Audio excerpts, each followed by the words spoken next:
नमस्कार, मैं विद्या शंकर तिवारी हूँ इंडिया न्यूज के डिजिटल चैनल इन खबर के लिए। और मतदान से पहले की जो रात कही जाती है वो कत्ल की रात कही जाती है और दिल्ली में कुछ ऐसा हो रहा है, एक के बाद एक 3 घटनाएं ऐसी हुई जिससे कि साफ साफ लग रहा है कि हवा को बदलने की कोशिश की जा रही है। सबसे पहले पूर्वी दिल्ली में गौतम गंभीर जो बीजेपी के कैंडिडेट है और जो आप के कैंडिडेट है उनके बीच में डर्टी पॉलिटिक्स हुई, गंदी बातें हुई।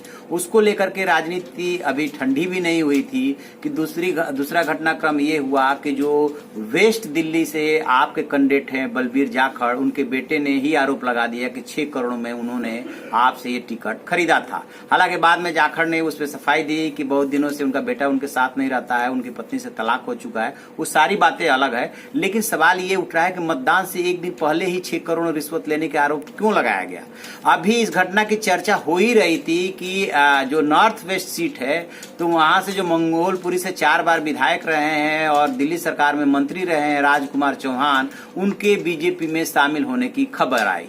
अब इसके पीछे की यदि पॉलिटिक्स को समझेंगे कि बीजेपी में वो क्यों और कैसे शामिल हुए और वो भी मतदान से एक दिन पहले, तो इसके कारण को जरा समझते हैं।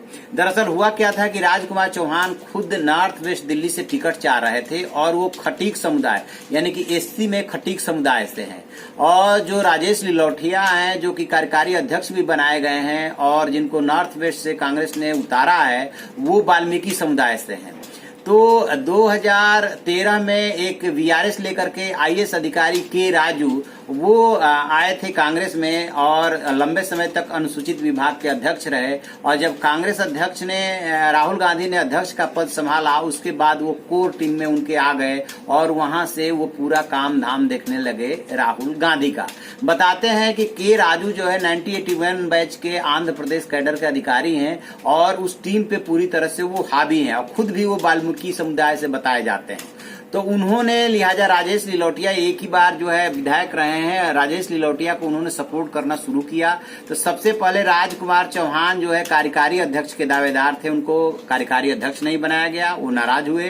राजेश लिलोटिया को कार्यकारी अध्यक्ष बनाया गया। उसके बाद नॉर्थ वेस्ट दिल्ली से वो टिकट चाह रहे थे, वो टिकट भी उनको नहीं मिला, जबकि 2 लोगों का टिकट जो था महाबल मिश्रा और राजकुमार चौहान, इनके बारे में था कि मिल भी सकता है नहीं भी मिल सकता है। तो महाबल मिश्रा के बारे में बाद में खबर आई, वे वेस्ट दिल्ली से कांग्रेस के उम्मीदवार हैं, उनको टिकट मिल गया। राजकुमार चौहान को का टिकट कट गया। ये बात उनको बहुत ज्यादा खली। इसके बाद क्या हुआ कि अभी हाल में राजेश लिलोटिया ने अपने पद का इस्तेमाल करते हुए इनके क्षेत्र के इनके 2 ब्लॉक अध्यक्ष थे मंगोलपुरी के, उनको उनके पद से हटा दिया। तो जो पहले से इनकी नाराजगी और गुस्सा चला रहा था राजकुमार चौहान का, उसको इस घटनाक्रम को लेकर के वो और ज्यादा भड़क गए।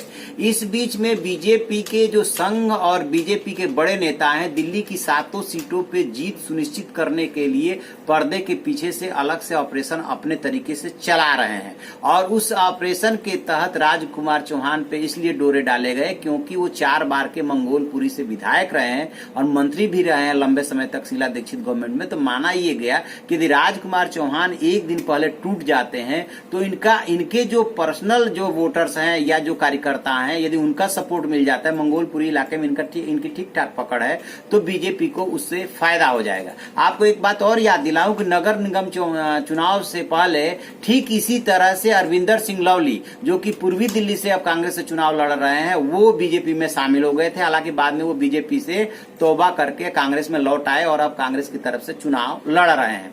तो ये के राजू से इनकी जो नाराजगी है वो वजह बनी। एक और चीज मैं आपको बता दूं कि ये सज्जन कुमार के आदमी माने जाते हैं। सज्जन कुमार ही अभी तक इनको टिकट दिलवाते रहे, लेकिन सिख दंगा मामले में जेल जाने के बाद सज्जन कुमार की राजनीति खत्म हो गई। न तो उनके भाई रमेश कुमार को टिकट मिला और न ही उनके बेटे को। अब राजकुमार चौहान को ये लग रहा था कि अब उनका कांग्रेस में कोई भविष्य नहीं है और इधर इस बीच इन तीनों घटनाक्रमों से उनकी नाराजगी बढ़ी और अंततः उन्होंने बीजेपी में शामिल होने का निर्णय ले लिया। आनंद फानंद में बीजेपी में शामिल कराया गया। विजय गोयल, श्याम जाजू, मनोज तिवारी सबकी उपस्थिति में वो शामिल हुए और इससे निश्चित रूप से जो है बीजेपी पे और कांग्रेस पे फर्क पड़ने जा रहा था। ये पूरा घटनाक्रम है उनकी नाराजगी और बीजेपी में शामिल होने का। तो आप ऐसी खबरों के लिए देखते रहिए हमारा डिजिटल चैनल इन खबर। उसे लाइक कीजिए, शेयर कीजिए और कमेंट बॉक्स में जाके कमेंट जरूर करें। Thank you.